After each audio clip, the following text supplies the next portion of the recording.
So you want to know how to meditate? This is your masterclass. I'm going to explain meditation in 3 levels of difficulty. Let's begin. Level 1. Let's begin by answering the question, what is meditation? Meditation is any time your attention is focused on something.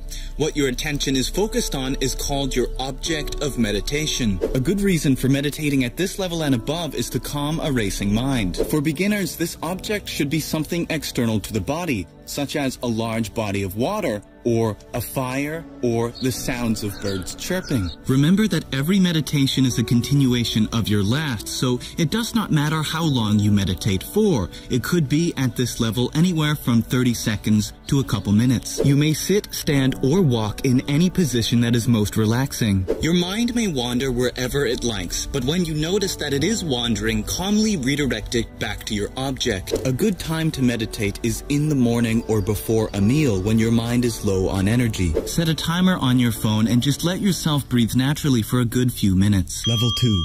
A good reason to meditate at this level and above is for control of unconscious habits and a deeper understanding of our subconscious. When you can absorb your attention so one-pointedly in your object that you momentarily lose sense of self, you have reached samadhi, the union of the subject, you, with your object. In samadhi, the subconscious is very vulnerable, which is why it is important at this level to pick an object of meditation that is free from the chaos of the world and is instead an object within your mind. You'll want to pick a thought or idea to be your object which you can relate to and has stood the test of time. Usually, this is a personification of a high ideal, your Ishta Deva, personal deity. At this level, deities and gods are to be considered objects of meditation above all else. This is the main benefit of many polytheistic religions such as Hinduism. Their assortment of deities are not to be worshipped or believed in, but instead as divine objects of meditation which have served the test of time. This makes any of the deities in Hinduism excellent objects of meditations, or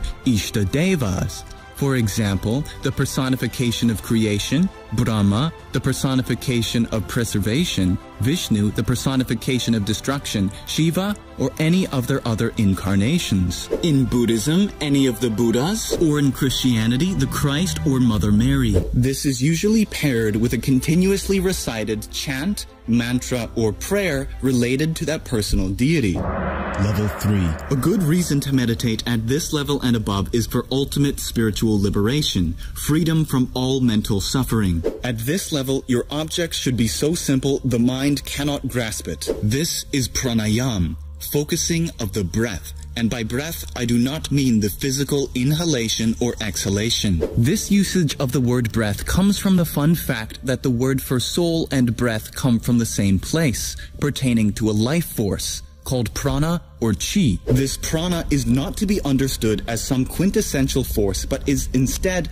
the simple direction and channeling of your awareness throughout your own mind and body. You may have inadvertently noticed this through certain bodily functions like yawning or sneezing, or in emotionally charged situations when you feel a shiver or tingling up and down your spine. These are moments when your awareness or prana is concentrated along certain pathways of your body called nadi. These nadis are not physical nor metaphysical, but are instead objects of meditation. They are average recurring pathways in which your attention likes to travel. The totality of these nadis is called your astral body and is intimately linked with your subconscious. The biggest nadi is your spine, and for that matter, the rest of your central nervous system. Your awareness or prana tends to concentrate itself upon certain junctions called chakras. There are 112 in total, but 7 main ones. Again, these chakras are not physical nor metaphysical, but are instead objects of meditation. Our self-defense mechanisms of the ego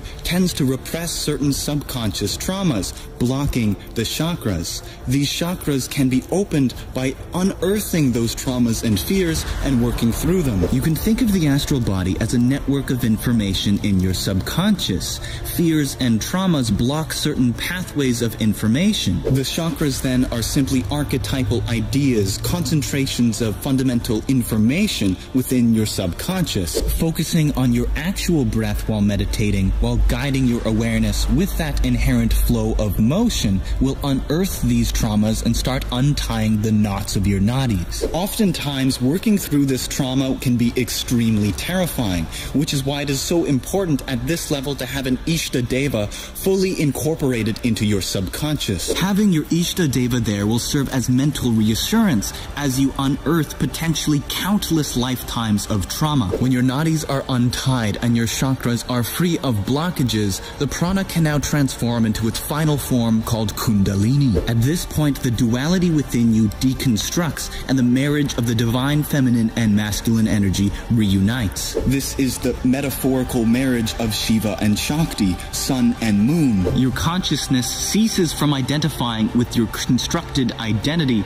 and you experience no distinction between the self and the universe. This is moksha, liberation, arahantship, enlightenment, illumination, salvation. You have now freed yourself from the cycles of birth and death, freedom from all mental suffering, and true spirituality can begin.